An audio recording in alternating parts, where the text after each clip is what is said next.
Nanyango nakokanisa na yo na likolo palase mpona kati ya motema nanga. Je connais qu'un seul amour, Zambo ya ndima komikaba komipesa mobimba. Shalom, shalom, mes peuple de Dieu, shalom, to pesi bino mbote na kombo ya Yesu Kristo. Na banzi ete bozo ko se porter malamu bisika bozwami. Alors nayebi ke boza ya ebele liboso ba poste téléviseur na bino, boza ya ebele bozo landa biso na nzela émission na bino obolingaka mingi le message au roi. Oui, ça va présenter par Yangamoko, votre humble serviteur, le frère Jairis Evans. Alors, le lot a sujet à Sika, sujet mon côté Memi, Otokolobila Lelo, bon sujet en intitulé La race des traîtres. Yamotokolobila Lelo, la race des traîtres. Place aux alliés, aux huit, bloc notes au Tché Pembeni, aux huit bibles au Tché Pembeni, au Simbi Moabi qui est pour nous noter. Alors comme d'habitude, nous avons plateau, nous avons toujours accompagné d'un serviteur de Dieu qui parle très bien de la part de Dieu. Tozali naie, nous avons grâce très particulière na katsa makambo nzambe et surtout les bénéfices munene pour na biso mboka ya Congo kozala na grâce oyo. Alors quand on dit na mutolo bakena sanga mokote, nous accompagné d'un serviteur de Dieu, apôtre Eli Kalamba. Bonjour apôtre. Oui, bonjour frère Jairis.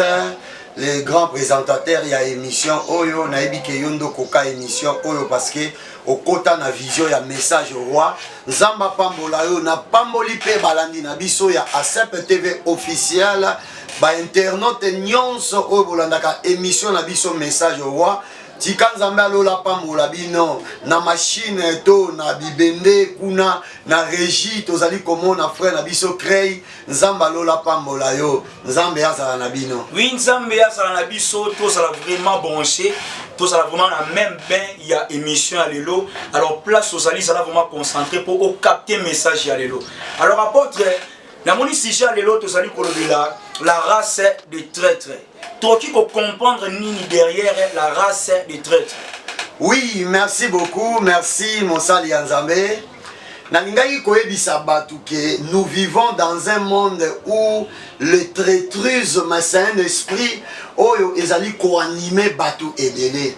Donc ezelo komo côté oyo batu bakomona lokolo les étrange église était ya makamba boye parce que na côté yango na ba forme nyonso na kati ya traîtrisme toko toucher ba couche nyonso na niveau politique na niveau ya commerce na niveau ya ba affaires na niveau ya église même na vie sociale toko ya komona était traîtrisme c'est un esprit oyo animé monde oyo simba ba couche sociaux nyonso.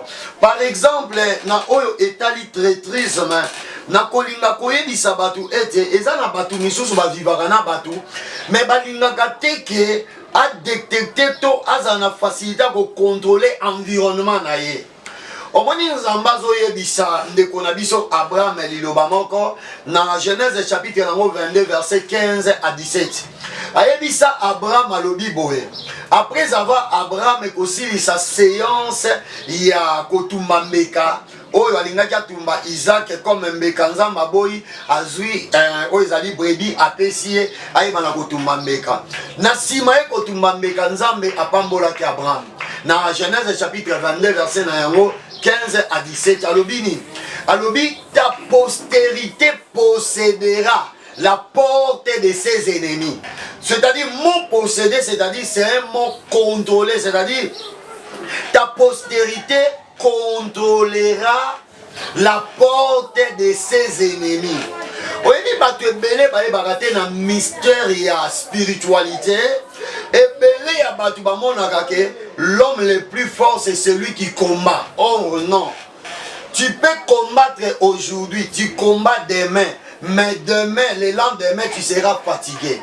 Mais la force est dans la spiritualité, c'est savoir contrôler les ennemis.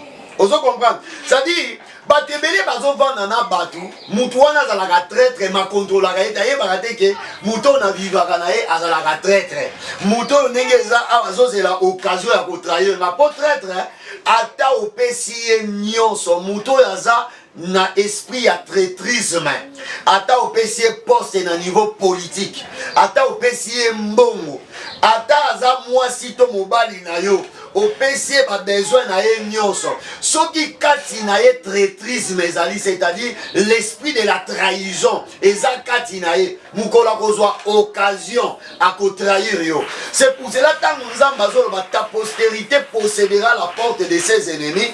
Tozali kolinga koyebisa bana na Nzambe. Okoki kozala na makasi ya ko combattre binemi. Mais lukaka pe ozala na savoir ya ko contrôler ta bango.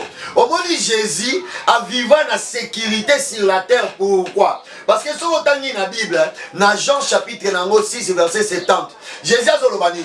C'est moi qui vous ai choisi et je sais que parmi vous il y a un démon. C'est-à-dire Jésus contrôlait déjà les traîtres qui étaient les Judas, c'est-à-dire Judas Iscariote.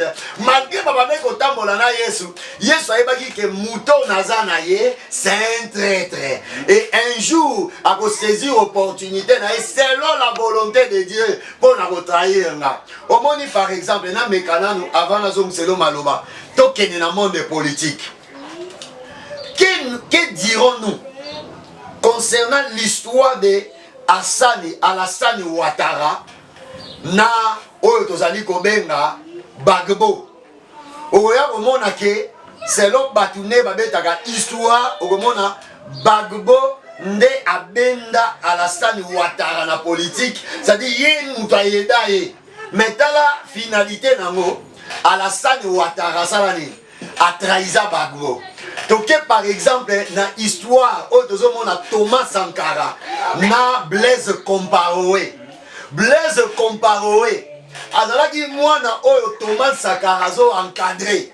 Et jour coup tout selon l'histoire bayebisaka Thomas Sankara ke Blaise Compaoré azali ko conspirer contre yo. Alobi non, na ndenge na yebi donc a conspirer contre ngate. Oh, après Mikolo, Blaise Compaoré a trahi. C'est-à-dire la seule chose qui Blaise, ou plutôt Thomas Sankara, croyait qu'il est plus fort. Il peut combattre Sankara. Plutôt, il peut combattre Blaise Compaoré. Mais, abanda quitte qu'on a savoir, il y a contrôler que c'est un traître. Tolomwe wana. Absalom avec David. Absalom c'était le fils propre de David. Mais il a trahi David. Tout le monde a yebi yango. Dans la histoire à Mokananga. Oya komona ete race wana bazana kati même il y a Bible.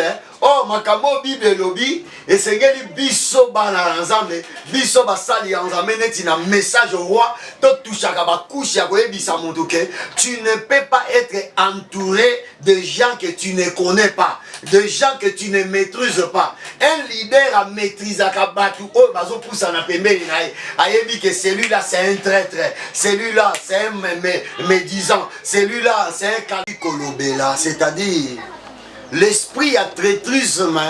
Okoya komona même na niveau politique et ça la ka et banda même depuis kala même na kati ya Bible okomona histoire ya David na Absalom. Oya mona ke Absalom a trahir papa na ye. A sangisi batu papa boma papa na ye. Donc par rapport même ya commerce ya ba affaire okoya komona eteza na batu ebele. Bazo travailler na mutu na ba contrat mais souka ko trahir kaka ye. C'est pour cela na lbanai koloba ete race ya ba traître eza difficile au changer bango traître ata opesi poste na niveau ya gouvernement ata opesi poste to mbongo ebele. Souka kaka a trahi yo parce que traîtrisme eza un esprit qui est continue na kati ya mutu to et posséder mutu ezo senga délivrance nanu avant opesa nyoso wi opesa na kati ya mokili nzambe azwa lokomo. Oui bien aimé auto singeli to retenir na kati ya traîtrisme et ça que mutu nyoso to azo posséder esprit ya traîtrisme kati na ye atopesi mbongo atopesi musala atopesi bozwa to sombeli ba mituka nyoso to wana et ko servir na on est le côté souka kaka a trahir yo ko mutema na yo ezala bien. Alors apporte par rapport à nyoso to uti koloba na ça la question encore la limite to soit moins éclaircissement na kati ya makomi to ye baba nanyo nde baza ba traître ba genre ya batu nini o ba bengami ba traître Oui, par là, avant nous, na rozonga na lobi boye. Mutu ko croire kakate ke oza puissant, tu peux terrasser ton ennemi ou tu peux détruire ton ennemi. Mais la seule chose, la puissance, c'est savoir contrôler ton ennemi. Vous comprenez? C'est pour cela que dans le verset, dans le Bininiké,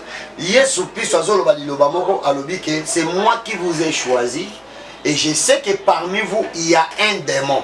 Un démon, la Jida, que c'est un traître. Donc malgré la poni et malgré son entourage, mais je sais qu'il me trahira. Donc la seule chose, c'est la force et la leader, c'est la force et la roi, c'est la force et la moutou. Il faut contrôler l'ennemi. Donc, la Bible est Psaume chapitre 58, verset 4, la Bible dit: les méchants sont pervertis dès les seins maternels. Les menteurs s'égarent aux sorties des ventres de leur mère. C'est-à-dire quoi? Moutou mabe, traître, aza moutou oyo peut-être tango azo bima déjà na kati ya lebumu, azu une mission pour trahir. C'est pour cela na lobi thème na biso la race des traîtres. Vous comprenez? La race des traîtres, et ça n'a pas tout misusu baza, ba espèce ya trahison. Donc nenga zawana, sa mission sur la terre, sa mission dans la société, c'est rien que de trahir. C'est-à-dire que ça n'a pas tout Satan, a pesa bango, a possédé bango, rien que atteindre un monde politique au PC poste nengenini. Donc lui est né. Dès le ventre de sa mère, il est né méchant, il est né traître. Donc même si au kabele moi si na yo, au PC on dit bon ça va, le coloso bundisana mingi. Na ebité, na PC au poste, au sebelité aux autres trahis. Na PC aux autres, attention moi si na yo propre. Au PC comme récompense. Il est souka kaka a trahi. C'est pour cela que là au monde Jida. Il y a un caissier, il y a Jésus. Donc, il y a même économie. Il y a communauté.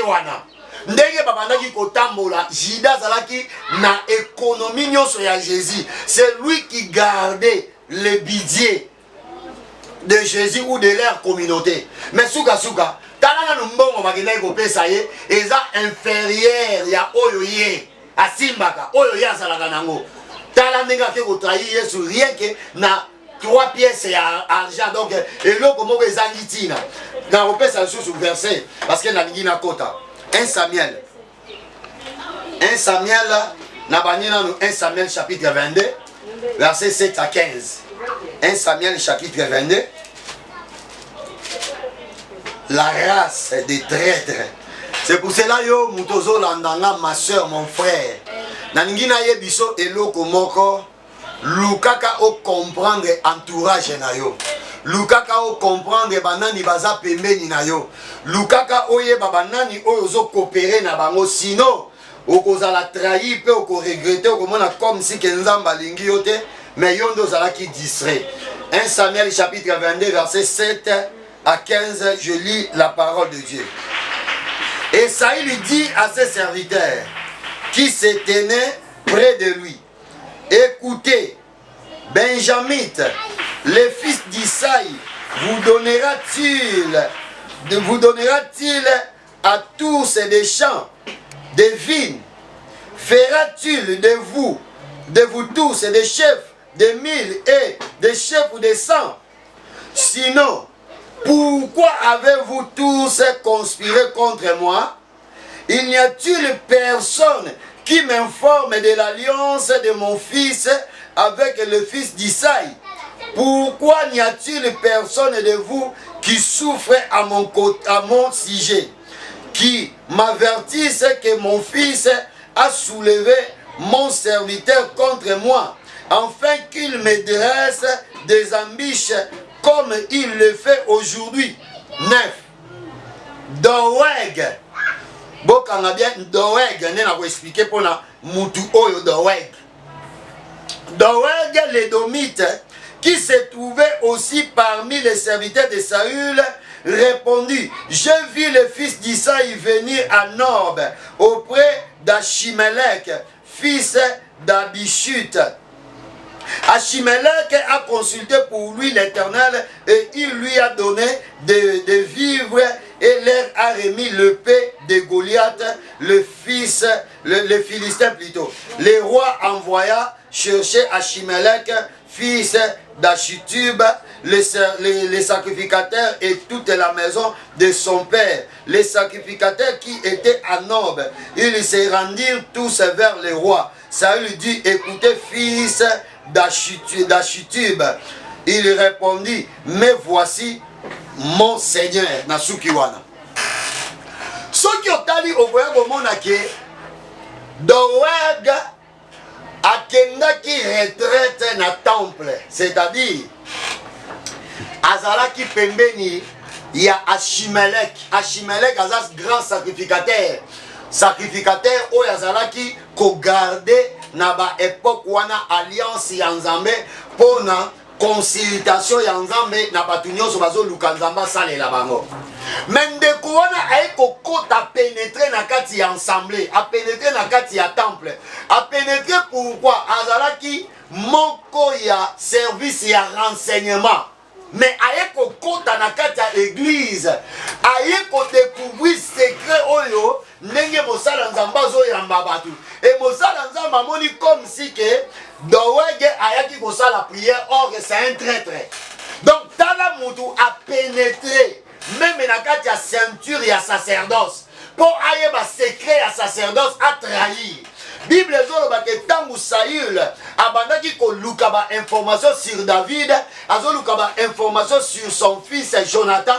La Bible dit que Doeg qui était au temple, parce que Soko Bandi, dans 1 Samuel chapitre 19, 1 Samuel chapitre 19, verset 1, Bandi Kokita, même Makambu, Nenge Bazo expliqué, Nenge alliance ya David, na Jonathan. Mais Kuna Pena Nazate, mais Soko Okiti, Okomona Bazo Betali Solo, na 22 wana Bazo Betali Solo, ke Ndeko Oyo Doeg, Azalaki Nakati ya temple, Mukolo David Azo Kima Saül.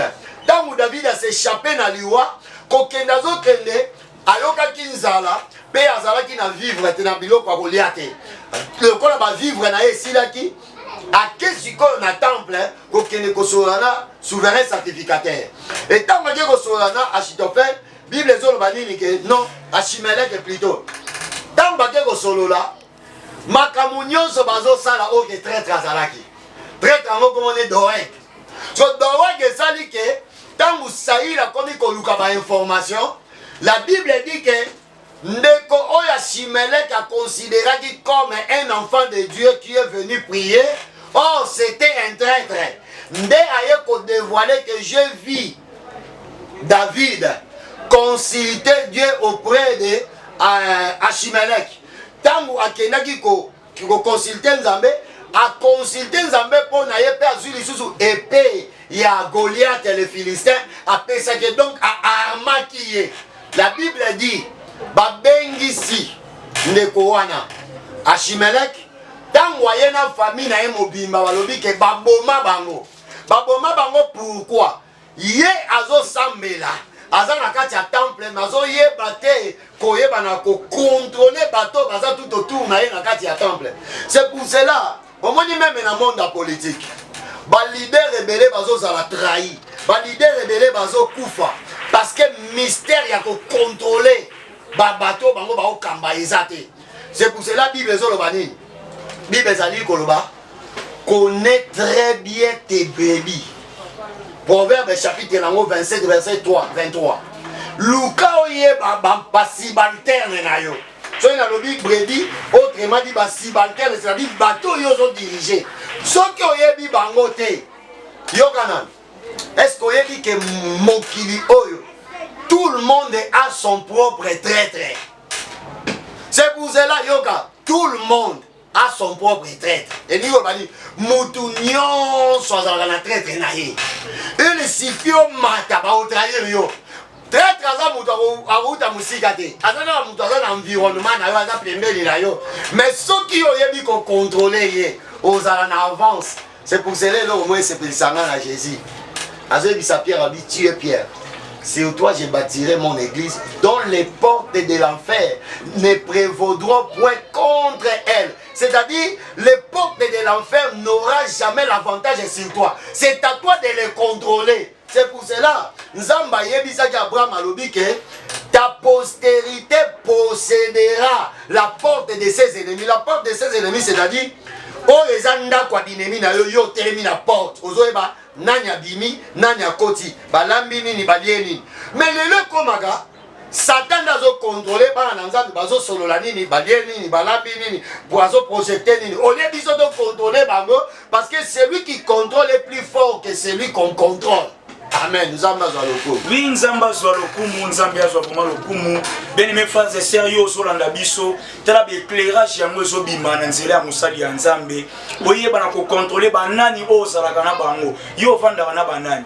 Banani ba poussela ka pembeni na yo. Banani o ba accompagner ka na makambu na yo. Eza motu ya makasi ya koyeba bato ozana ngo bato ozana bango afin ko ko ya kina kati ya ba piège ya traîtrisme. Nzambe malgré na nyonso tout, malgré ba preuve na kati ya Bible, malgré nyonso, mais ya mutu ezali siko to koyeba na ko détecter bango ndenge nini parce que lelo même na kati ya église ba traître ba komi même na niveau international ba pays misusu même na kati ya makambo politique ba traître bazali siko ya biso to koyeba ko détecter bango ndenge nini biso siko to koyeba ndenge comment ko découvrir que mutu azo poussa na pembeni na ngai azali azo pesa apparence ya même mais kati na ye azo porter ou ezali nzoto ya nkoito ya nkosi comment to koyeba na ko détecter bango. Premièrement, Moutou, il faut oyeba que tangu déjà nous avons pêché une portion yakokamba batu. Oyeba déjà que nous sommes dans le monde des traîtres. Il faut bana oyeba yango. Pourquoi? Bible est clair que dans 1 Pierre chapitre 5 verset 8, la Bible dit quoi? Soyez sobre. Être sobre, c'est-à-dire être vigilant. Soyez sobre, car votre adversaire, le diable, campe tout autour de vous. C'est-à-dire, rôde tout autour de vous, cherchant qui il peut trahir, qui il peut dévorer, qui il peut détruire. C'est-à-dire, il faut déjà montrer que dans ce monde, dans le monde où nous vivons, il y a des traîtres. Parce que ceux qui ont ignoré Nemabé, contre bateau la sorcellerie n'existe pas. Même un homme de Dieu ne peut jamais dire ça. Quand vous entendez un homme de Dieu dire que la sorcellerie n'existe pas, les démons n'existent pas, plutôt le diable n'existe pas, donc c'est lui-même qui est le diable ou les démons, ainsi même qu'il est le sorcier, mais il veut créer la diversion.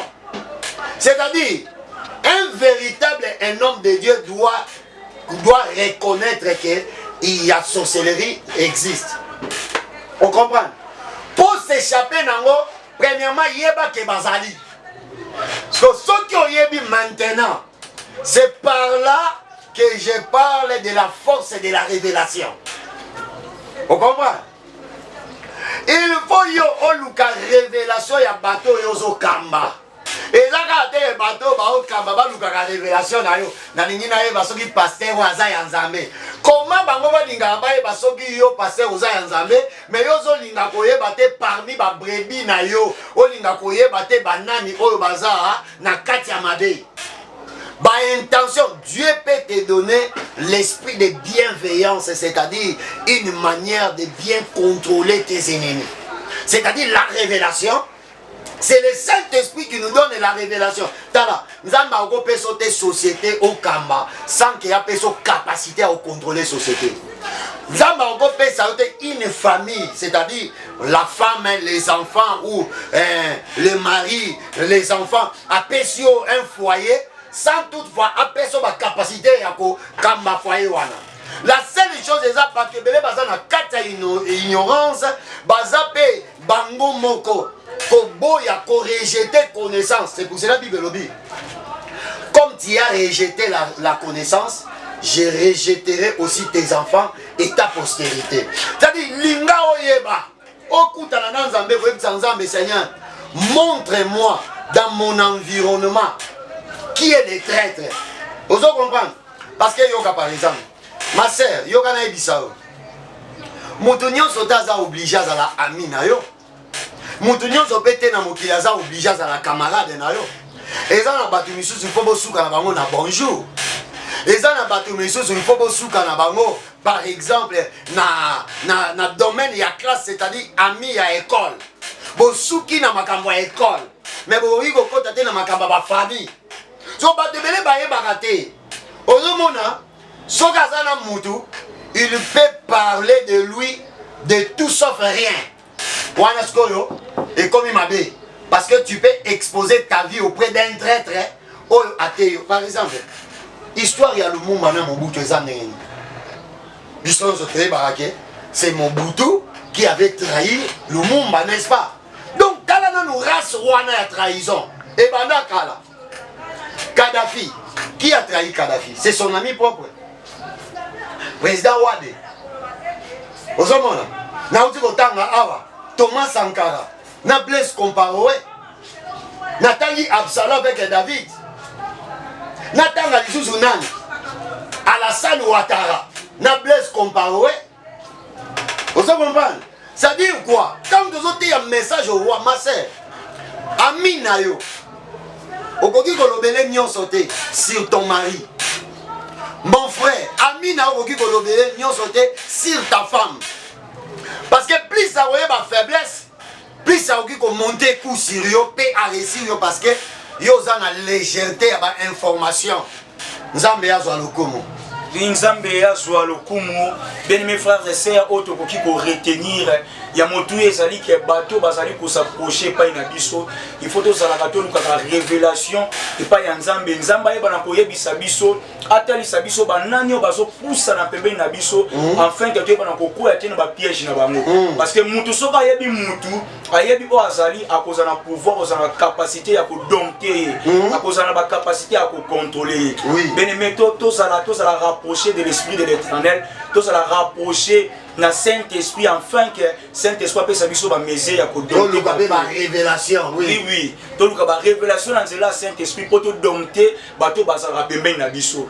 Alors apôtre na par rapport à intervention où tu ça là na makambo etali révélation si construit par exemple mutasui révélation ya mutu azana pembeni si quoi ko sala ni akobengana musika na ye to akoboya ko sala liaison na ye akobana bolinga susu te ko s'approcher na ye so e bana ko se passer nini muteke mutasui révélation ya mutu aza pembeni na ye to ya ennemi na ye. Nzambe yazwa lokumu, c'est vraiment une bonne question et une question profonde. Omoni leader Nabiso, modèle Nabiso, c'est le Seigneur Jésus-Christ. Tala Yesu Christ oya yeba ki Jida, que c'est un démon. Azu que sa mon asani. Deuxièmement, Jida était parmi les sélectionnés, les 12 disciples. Tala balongoli bazalaki 70, soit 72 disciples. Mais quand vous babimi, oyo balongwaki, Jida tikali parmi ba sélectionné. Jésus a pesi biso modèle moko ya koyeba kolinga binemi. C'est-à-dire kolinga binemi, c'est une manière ya ko créer climat moko po o tempérer agressivité na ye. C'est-à-dire o la kisaye ke olingi ye, mais yende alingi yote. Mais cela n'est pas dit que vous s'exposez na ye. C'est-à-dire, tant que vous gérez ye, okoye ba comment okosala na ye, pe okoye ba comment l'exploiter. Jésus a exploité Judas jusqu'à ce que sa mission était terminée. Bien-aimé dans le Seigneur, mon frère leader politicien, mon frère opérateur économique, Batunion sauté baza batuya oboma.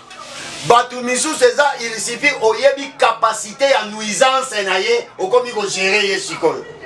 Ça dit par là nazo pesa conseil te oboma mutu kwa za traître. Nazo pesa ope conseil te ke obenga na mutu kwa za traître. Mais nga nazo pesa yo contrôle, o contrôler traître. Ozo comprendre? Tala, la force de Dieu et ça parce qu'il contrôle Satan. Et Satan n'arrive pas à contrôler Dieu. Nzambe peso tangi la Bible, nzambe rotira la koboma Satan te. Mais la Bible dit qu'il y a en prison. La prison, c'est-à-dire qu'on contrôle. Nzambe koboma Satan te. Dans la Bible, nzambe pas dit si biso te que to boma ba démon. Mais il nous a donné le pouvoir de les chasser loin de nous. C'est-à-dire, tous on a le pouvoir de contrôler, enfer et puis ici des démons pour attaquer. Na minute on a des esprits et côté bandiko est vrai. Et on me dit déjà, la force de l'homme, c'est contrôler, c'est de contrôler son adversaire. Ce n'est pas de frapper ou de tirer premièrement. On me dit les États-Unis, force aux États-Unis. Parce que quand on a satellite, on a RDC, on contrôler, c'est ça leur force. On dit que les Russes, la force à niveau nucléaire. Mais malgré la force à niveau nucléaire, mais on contrôler les États-Unis. C'est les États-Unis qui contrôlent la Russie. C'est ça la force. Donc par là, moi je suis un apôtre de Dieu. C'est Dieu qui m'a envoyé et donné ces messages, mon frère. Cherche à contrôler et non à tuer bizarrement tes ennemis. Au moment où leadership savoir exploiter une personne de son côté fort et de laisser ses côtés faibles. Au moment où américain, il y a des places aux amadés. Mais il y a des places aux abiens. C'est comme ça Dieu aussi. Nzambe pas en démoine. Okoki koyeba ke muto yo malgré aza traître mais na niveau ya za na force moko songo paka donc kobenga na yete luka siko ba na ko contrôler ye o déjoua kasiko ba plan na ya koki ko sala. C'est pour cela Yesu ayebisaki bango lobi muto akotia loboko na ye to ko tutala na ye na ko trahir nga. Et bayekoli bazalaki pressé ya koluka koyeba ngai nani ko trahir yo ya ebisi ba non bozela tango babandi kolia subitement selon destin en Nzambe loboko ya Jésus nana nina jide sali nini ekutani donc Yesu ayebaki abandaki ko contrôler et na suko koya komona nini Yesu tango asilisi mission Bible lobi le fils de l'homme s'en va selon ce qui a été écrit pour lui. C'est-à-dire, Yesu a fait une mission, na Jida pèle longo, malgré Jida ça qui traître, mais Jida est pour ça la likamoueza, il y a souka pour accomplir grandeur ya Nzambe, na kati mission ya Christ. Donc la seule chose mon frère ma sœur, homme politique, yo kangane nazo yebisa yo. Tu peux avoir les traîtres dans ma parti politique na yo. Mais quand nous avons dit que nous sommes traîtres, nous sommes faibles, nous sommes faibles, nous sommes dignitaires, nous sommes leader. Un leader saura comment contrôler ses subalternes. C'est ça la force, c'est ça la puissance. Donc, dès que nous la race des traîtres,